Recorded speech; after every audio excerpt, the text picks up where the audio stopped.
नमस्कार मित्रों, जय श्री कृष्ण, जय श्री राम। स्वागत है आपका आपकी इस नए वीडियो में। आज जिसे देखो वही एक मानसिक बोझ लिए घूम रहा है, मानसिक तनाव में है, डिप्रेशन में है। मेरे भाई, इतना डिप्रेशन क्यों करना। वैसे तो कहा है ना कि हर एक दिल है घायल, हर एक रूह प्यासी, निगाहों में उलझन है भीतर उदासी, हर एक जोश के पीछे है बदख्वासी। हर एक इंसान डिप्रेस्ड है, हर एक इंसान बीमार है। लेकिन कभी कभी ये बीमारी, ये डिप्रेशन इतना भयंकर हो जाता है कि व्यक्ति अपने सामान्य जीवन से वंचित हो जाता है। मैं उस डिप्रेशन की बात कर रहा हूँ। WHO रिपोर्ट के अनुसार, यानी कि वर्ल्ड हेल्थ ऑर्गेनाइजेशन, उस रिपोर्ट के अनुसार पूरे विश्व में 27 करोड़ से ज़्यादा लोग डिप्रेशन का शिकार हैं।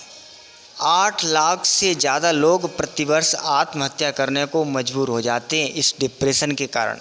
ये डिप्रेशन की बीमारी साधारण नहीं है, बहुत खतरनाक सिद्ध हो जाती है अगर इसकी स्थिति को नहीं संभाला। ये एक मानसिक रोग है। और ये मानसिक रोग कैसे पनपे हैं? ये मानसिक रोग ये भोगवादी सभ्यता की उपज है। जितना जितना व्यक्ति कंज्यूम करता है, कंजप्शन के पीछे जितना जितना भागता है, जितना जितना भोगों के पीछे भागता है, बाहरी साधनों को एकत्रित करने के पीछे भागता है, उतना उतना व्यक्ति मानसिक तनाव में आ जाता है। हमें ये पता ही नहीं रहता है कि हम जितना जितना बाहर की चीज़ों को प्राप्त कर रहे हैं, उससे भी ज़्यादा कुछ मूल्यवान चीज़ें जो हमारे लिए ज़रूरी हैं, उनको हम खोते जा रहे हैं। याद रखो हमेशा, आपने अगर 50 रुपये खो कर के, 50 रुपये की चीज़ खो कर के आपने अगर 20 रुपये की चीज़ प्राप्त कर ली तो आप बुद्धिमान नहीं कहलाओगे। आपके अंदर की चीज़ें, आपके अंदर के जो मानवीय गुण थे, संतोष, सहजता, सरलता, प्रेम, वो है 50 रुपये की। और बाहर की चीज़ें जो साधन इकट्ठा कर रहे हो आप, रुपया, पैसा, बैंक बैलेंस, घर, मकान, दुकान, ये सिर्फ है 20 रुपये की। अब आपको निर्णय करना है कि आप किन चीज़ों को महत्व देते हो। आप अंदर की बेशकीमती चीज़ें जो आपके मानसिक संतुलन को बनाने के लिए आवश्यक हैं, धैर्य, शांति, प्रेम, आनंद, परोपकार, अहिंसा, ये सब चीज़ें आपके मानसिक संतुलन को जहाँ बनाए रखती थी, उनको आपने छोड़कर सिर्फ कंज्यूम करो, चीज़ों को इकट्ठा करो और भोगो, बस उस रास्ते चल पड़े, तो निश्चित मानिए आप डिप्रेशन के शिकार होंगे। आप दुखी होंगे, कहीं ना कहीं विक्षेपित जीवन जिएंगे। बहुत लोग कहेंगे कि डिप्रेशन तो सिर्फ मानसिक बीमारी, ये तो दिमागी संतुलन कमज़ोर होता है। अरे भाई, दिमागी संतुलन कमज़ोर क्यों होता है? क्योंकि मानसिक स्थिति हमारी ख़राब है। मन, दिमागी कफ कहाँ से संचालित होता है? हमारे मन से। ये आध्यात्मिक तल की बात है। इसलिए इस मानसिक बीमारी से निजात पाने के लिए हमें अपने उच्च स्तरीय मानवीय मूल्य जो हमारे ऋषि मुनियों द्वारा दिए गए, उन पर लौटना ही। आज अगर बात करें तो आज के 50 साल पहले जो सुविधाएं थी, जो सहूलियत थी, आज हमारे पास 50 गुनी है। लेकिन समस्याएं मिटी नहीं, समस्याएं भी हमारे पास 50 गुनी और हो गई हैं। समस्याएं मिटने की बजाय बढ़ गई हैं। तो इससे तो सिद्ध हो जाता है कि चीज़ वस्तुओं को भोगने से, इकट्ठी करने से समस्याएं नहीं मिटने वाली हैं। हालांकि इस बात को नहीं नकारा जा सकता कि आधुनिक विज्ञान ने उन्नति की है, वो सर्वथा व्यर्थ है। नहीं, अच्छी है, उपयोगी है, लेकिन इसको पाने के लिए, इन साधनों को पाने के लिए हम इतने भी ना दौड़ें, इतने भी ना अंधे हो जाएं कि हम अपना मानसिक सुकून खो बैठें, मानसिक संतुलन ही बिगाड़ बैठें। ये डिप्रेशन क्यों होता है? सारी दुनिया एक ड्रीम में जी रही है, हमें लगता है, और उस ड्रीम को पाने में हम ही असफल हो रहे हैं।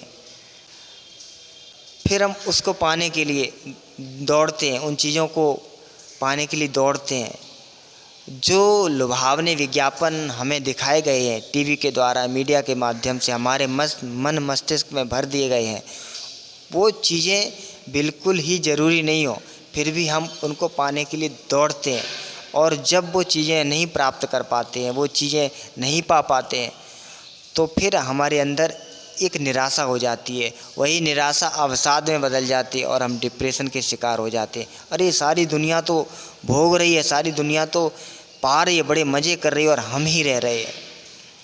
ऐसा नहीं है। पर्दे के पीछे कुछ और होता है और पर्दे के आगे, पर्दे पर जो दिखाया जाता है वो कुछ और होता है। सब तुम्हारी तरह ही अभाव में जी रहे, किसी न किसी के अभाव में जी रहे, सब तुम्हारी तरह ही बेचैन हैं, ये हमेशा याद रखो।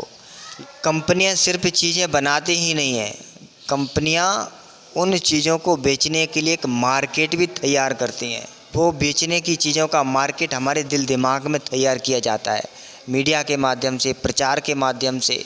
इस तरह से वो हमारे दिल दिमाग में उन चीज़ों की वैल्यू, उन चीज़ों का महत्व भर देते हैं कि हमें लगता है कि वो चीज़ें तो खरीदनी ज़रूरी है। जैसे गंजे को कंघी, इस प्रकार का विज्ञापन देते हैं कि गंजा भी कंघी खरीद ले। हालांकि गंजे को कंघी की ज़रूरत नहीं है, हमारे बाल हैं, हम तो खरीदें ठीक है, लेकिन अगर कोई गंजा है, किसी ने चांद घुटवा लिया, फिर भी वो कंघी खरीद रहा है तो बेवकूफ़ है ना। लेकिन उनका विज्ञापन इतना लुभावना होता है कि मुझे लगता है कि नहीं, अगर मैंने खरीदा नहीं, उन चीज़ों को नहीं पाया, तो फिर मेरा जीवन ही व्यर्थ। ऐसा नहीं है।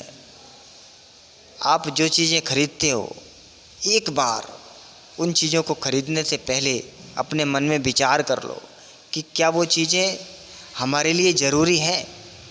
एक बार, कम से कम एक बार अपने मन से पूछ लो, क्या वो चीज़ें ज़रूरी हैं? अगर ज़रूरी हैं तो फिर ख़रीद लो एक बार, लेकिन पूछ ज़रूर लो।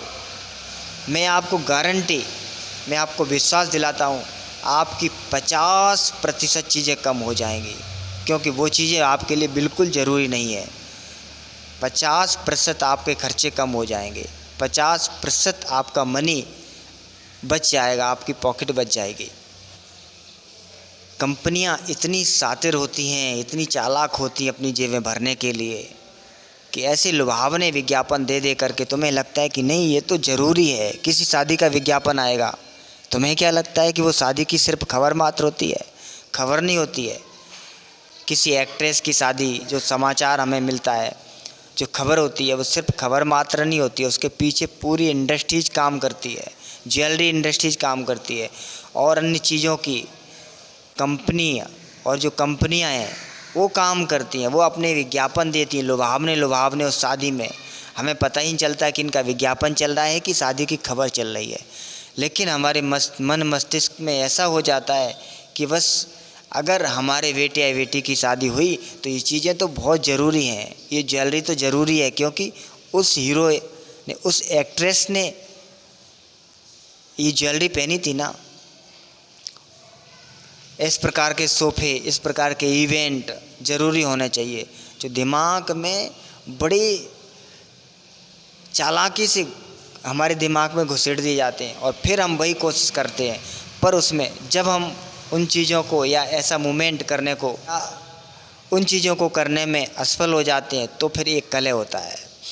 घरों में जो लड़ाइयाँ होती हैं शादी के बाद, वो अक्सर इसी बात पर हो जाती है कि शादी जैसी करनी चाहिए थी वैसे नहीं हो पाई, क्योंकि छवि वो भरी हुई है ना, वो हमारे मन में छवि भर दी है।